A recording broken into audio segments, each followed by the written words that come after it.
E aí pessoal, tudo bem? Sejam bem-vindos mais uma vez, canal do Guache Futebol Debate. Aqui a gente repercute o que acontece dentro das quatro linhas, no seu entorno, e está acontecendo muita coisa nesse momento no futebol brasileiro, porque todos os campeonatos estão ativos, né? A gente tem o Brasileirão que está demais no seu começo, tá no seu começo, vamos para a 10ª rodada, né? Mas as coisas já começam a se definir. Nós temos a Copa do Brasil que terminou a terceira fase, tá indo agora para as oitavas de finais. Nós temos a Sul-Americana e a Libertadores já acabando a fase de grupo e chegando na parte do mata-mata. Então tá muito interessante e a gente tem essas competições espremidas por esse campeonato mundial interclubes da FIFA que vai acontecer lá nos Estados Unidos do dia 15 de junho ao dia 16 de julho, tá bom? Bom, antes da gente começar a falar do tema que hoje vai ser Campeonato Brasileiro, né? Começa amanhã então a 10ª rodada. Eu quero pedir para você, tá? Curta, comente, compartilhe. Você que ainda não é inscrito, dá essa moral pra gente. Se inscreve aí, por favor. Isso dá uma diferença muito grande, dá uma relevância, né? O YouTube começa a ver a gente. O YouTube, por enquanto, não sabe nem que eu existo. Vamos lá, vamos junto. Bom, então, vamos entender o que está acontecendo, tá? Bom, a gente está indo então para 10ª rodada do Campeonato Brasileiro. Então nós temos aqui os times agrupados entre Bolinha Verde, que são os times que nesse momento ocupam ali as vagas para Libertadores. Esse verde mais clarinho que ocupa pré-Libertadores são aqueles times que vão entrar na Libertadores um pouquinho antes, né, para poder fazer uma fase anterior. Eu considero que já está na Libertadores, né? Chama de pré-Libertadores, mas para mim já é Libertadores. Mas caso ele não consiga avançar para as outras fases, ele vai vir jogar na Sul-Americana, que são os times aqui em azul, né? A maior parte dos times, né, em azul. Aí nós temos os times em cinza, né, que não está nem lá nem cá. É um time que está no limbo, né? O pessoal que está no limbo, né? Não está no céu nem no inferno, está meio que no purgatório ali, né? E nós temos os times em vermelho que farol vermelho ligado, hein? Pelo amor de Deus, os times têm que sair correndo ali daquela zona, daquela região ali, né? E nessa 10ª rodada, é uma rodada que está bem interessante, porque os times que vão para o confronto são times que estão muito próximos na tabela. E times que estão um pouquinho mais longe na tabela são times que são ali da mesma localidade, né? Então entra, né, nesses jogos toda a questão da regionalidade, entra a questão dos clássicos, né? Então por isso essa rodada ela tá bem equilibrada, né? Vamos lá então. Essa 10ª rodada ela começa a ser disputada amanhã, sabadão, às 18h30, pelo 7º colocado Fluminense, que vai receber o 13º, que é o Vasco. O Fluminense, ele não conseguiu ainda se consolidar, tá numa zona ali interessante do campeonato, mas para mim o Renato Gaúcho ainda não disse a que veio. Para mim ele tá perdidão ali ainda. Já o Vasco tá numa situação complicada. O Vasco ele passou para a próxima fase da Copa do Brasil, mas foi com muita emoção mesmo. Se classificou nos pênaltis, mas avançou então para a 8ª rodada e tá precisando urgentemente vencer para poder avançar ali no brasileiro, né? Porque ele está numa zona muito perigosa ali, tá? Ainda no sábado, às 18h30, o 11º São Paulo recebe o 12º Mirassol. O São Paulo vem de uma campanha ali de muitos empates e o Mirassol vem de uma campanha surpreendente, né? O nosso caçula, né? Primeira vez no Brasileirão, completando esse ano 100 anos e veio com tudo. Deu um calor violento no Internacional lá em Porto Alegre, né? Conseguiu arrancar um empate, poderia ter saído com uma vitória. Então vai ser também um jogo muito interessante que acontece nesse sábado às 18h30. Ainda no sábado, né? O 9º vai encarar o 8º. O Atlético Mineiro, que também está oscilando muito, vai encontrar o Corinthians, que também está oscilando, né? O Corinthians teve algumas perdas importantes ali, mas é um time forte. Depois do Campeonato Paulista não conseguiu fazer a sua força prevalecer, né? Mas está com o Iro aberto num momento muito especial. O Hugo, que é um goleiro incrível, né? Que dá uma segurança muito grande ali, mas tem alguns ajustes e vai ser então um jogo entre times que estão ocupando ali a fase da Sula, né? E que promete ser bastante interessante. A seguir nós temos o 17º Grêmio, que vem com uma dor de cabeça terrível, vem com uma ressaca sem fim. Porque assim, ó, o futebol é momento, né? uma partida já faz você esquecer a outra, né? São 24 horas para você comemorar ou 24 horas para sofrer. Mas o revés que o Grêmio teve no meio da semana contra o CSA foi algo absurdo. Ele conseguiu perder a classificação da Copa do Brasil no seu estádio, então para o torcedor foi muito sofrido. E ele vai encarar o Bahia, que está na sexta colocação, está ali na pré-Libertadores, mas vem no momento de muita instabilidade, né? O Bahia está cada vez se firmando mais, né? Ele manteve o técnico, o Rogério Ceni, né? Acho que por conta dessa longevidade de trabalho, acaba dando mesmo consistência, casca para o time, então vai ser um jogo que é muito perigoso para o Grêmio, né?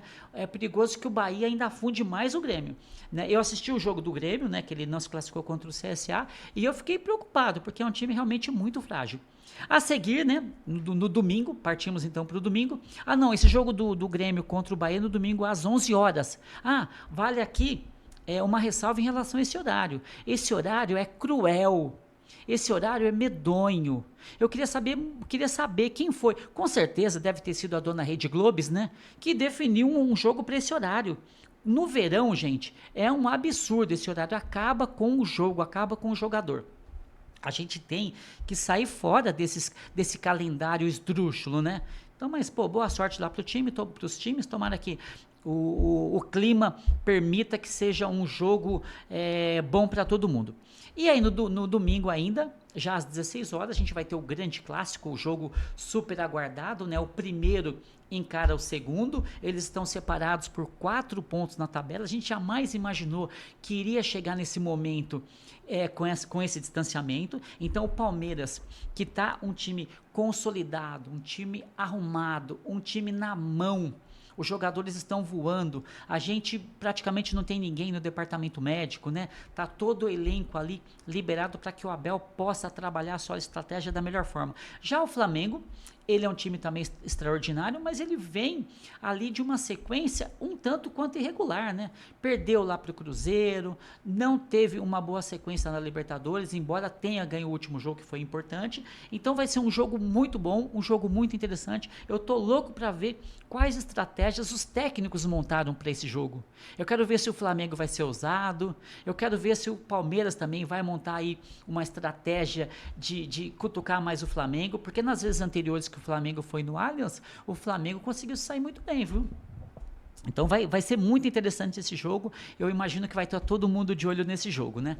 Complementando ali a tabela, a gente vai ter ainda no domingo às 16 horas o 20º, o Sport encarando o Internacional. O Internacional ele começou muito bem, né? A gente imaginava que nesse momento o Internacional estaria ali em segundo, em terceiro, até primeiro.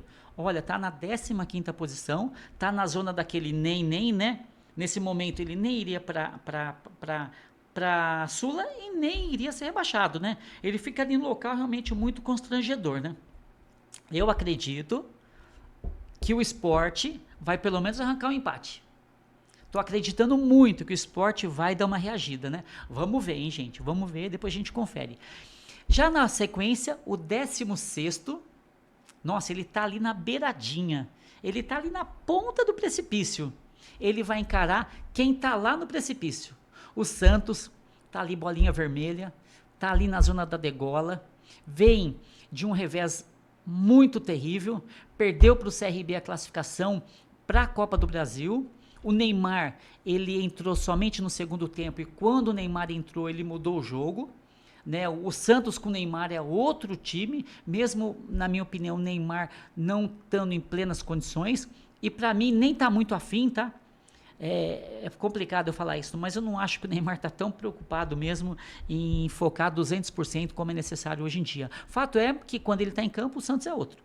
O Santos é outro, os companheiros dele é outro. E o Neymar, ele teve uma mudança de postura em relação ao jogo lá contra o CRB, porque ao contrário do que aconteceu na Copa contra a Croácia, que ele nem chegou a bater o pênalti, e para a gente era muito importante que ele tivesse batido aquele pênalti, ele foi o primeiro a assumir a responsabilidade e abrir as penalidades. Ali eu já falei, poxa, o Neymar mudou de postura e isso é muito bom. Eu acredito que com o Neymar em campo a chance do Santos é 60%, sem o Neymar em campo a chance do Santos inverte, cai para 40%. Vamos lá, vai ser interessante também acompanhar esse jogo. Na sequência, no domingo, às 20 horas, né? Horário também estranho, hein, gente? Pelo amor de Deus, né? O 14º vai encarar o surpreendente terceiro, né? O 14º, Fortaleza, também é surpreendente ele estar nessa posição, né? E vem também com uma dor de cabeça absurda, perdeu pro Retrô. Gente, o Retrô, ele tá na Série C, e na Série C ele está na 12ª colocação. E ele conseguiu superar o Fortaleza, o forte Fortaleza do Vojvoda, né? Trabalho também muito longo, né? Consolidado, né? Então o Fortaleza vem num momento muito complicado e que tem que retomar o caminho das vitórias, né? Eu acredito que... já o Cruzeiro... Gente, o Cruzeiro, quando começou o campeonato, era terra arrasada. Era terra de ninguém. Ninguém dava nada pelo Cruzeiro. Mas o Pedrinho do supermercado lá, ele resolveu, num confronto entre o Dudu e o técnico, resolveu dar força pro técnico, né? Olha o resultado aí, ó. Por isso que, não pode ficar mandando o técnico embora toda hora. Você tem que valorizar, você tem que dar força pro técnico, o cara que é o comandante, né? O jogador pode ser quem for, ele não pode ser mais forte do que o técnico, né? O Pedrinho fez direitinho, eu tava achando que o Pedrinho ia dar com os burros na água, não, fez bonitinho, tá legal aí, tá muito bem, tá? Na sequência, a gente vai pro Bragantino, que tá em terceiro, contra o Juventude, que tá lá embaixo. Eu acho que esse confronto é o que tá mais desnivelado, porque o Bragantino, gente, olha, começou o campeonato também totalmente desacreditado.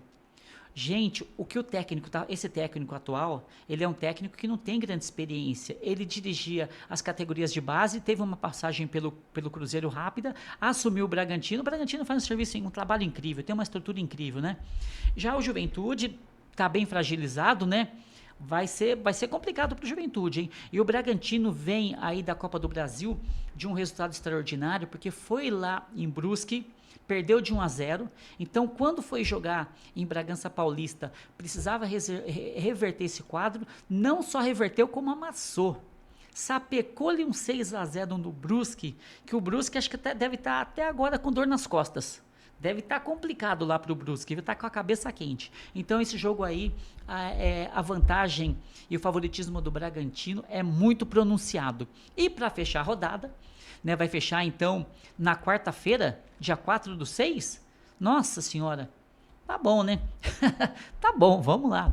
Vai ser o Botafogo, que está em 10º lugar, ali na zona da Sula, vai encarar o Ceará, que está na zona da pré-Libertadores. Duas situações também surpreendentes.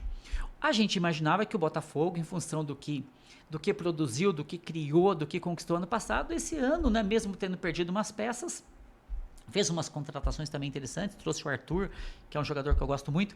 Eu achei que ele fosse estar mais na frente, não tá. Já o Ceará tá show, gente. Mesmo o Ceará tendo sido amassado pelo Palmeiras, o Palmeiras ganhou lá no Ceará, o jogo veio para cá, tomou-lhe um sapeca de 3-0, ainda assim o Ceará é forte, né? Então eu acredito que isso aí é um jogo que o Ceará pode ao menos conseguir um empate aí contra o Botafogo, ou até mesmo uma vitória, se conseguir jogar ali direitinho, montar uma estratégia ali para poder dar uma segurada no Botafogo, e que quando joga no seu campo tem muito ímpeto, né? Então, um jogo complicado aí pro Botafogo, tá? Bom, então essa é a 10ª rodada, é uma rodada que promete muito. Vai ser uma rodada muito interessante, então vamos ficar ligado. E depois vamos voltar com a repercussão, né?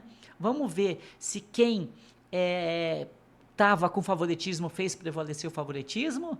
Quem não estava com favoritismo, vamos ver se ele conseguiu reverter. Vamos ver se essas bolinhas aí mudou para cada um dos times, né? A ideia é essa, né, gente? Subir ali, avançando e tudo mais. Vamos ver se o Palmeiras vai conseguir. Se o Palmeiras ganhar domingo do Flamengo, vai ser um resultado que vai colocar o Palmeiras numa situação muito confortável, porque serão 7 pontos de diferença.